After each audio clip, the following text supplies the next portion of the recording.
What's up guys, Brad here, aka Home Theater Gamer, and let's talk about the graphics, HDR, and audio of The Last of Us Part 2.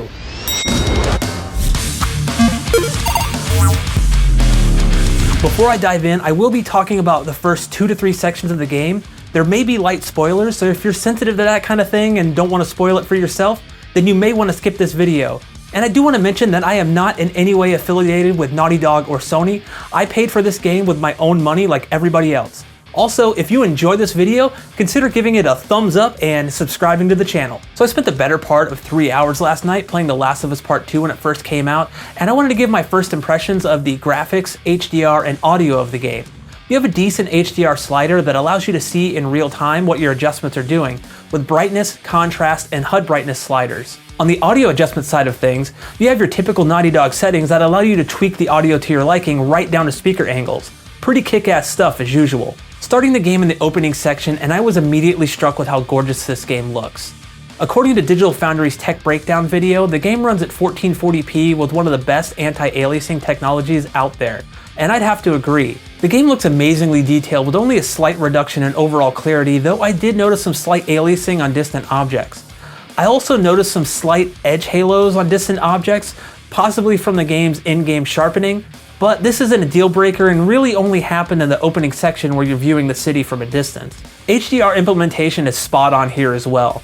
The very opening has Joel riding on horseback through the woods, and upon coming to an open field is hit with direct sunlight. The specular highlights in this section actually made me squint, and even Joel himself raised his hand in front of his face to shield his eyes from the light. Something to keep in mind is that a lot of the areas in the game only have ambient lighting, with just a few locations having any electricity. This results in HDR that doesn't exactly pop all the time, but it looks incredibly natural as a result. Muzzle flashes in the dark do light up the screen accordingly, and walking through the main city in the beginning does have some nice HDR pop in certain areas, just don't expect that over-the-top HDR look. As for the audio, turn this game up.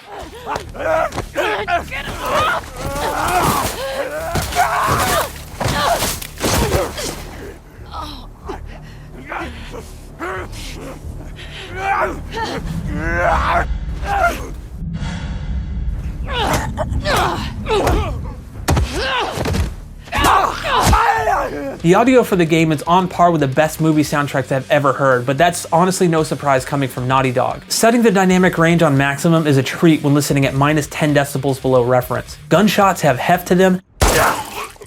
Dialogue sounds perfect with no distortion. Guy really cares about you, and I'm sure he didn't mean to. We're fine. And spatial audio cues are perfectly placed, so long as you have your audio settings in the game set up properly to match your home theater. Using the Dolby Surround Up mixer for my 5.1.2 speaker setup did provide a decent overhead experience, but nothing close to an actual Atmos mix obviously. However, it added enough depth and overall spaciousness to the sound that I preferred over just plain 5.1 PCM. This is truly a reference quality mix.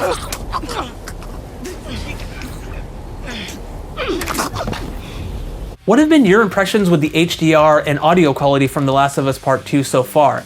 Let me know in the comment section below. Thank you everyone for watching, and I'll see you in the next one where I've been bedridden for 20 years and then suddenly I just get up and start dancing right away.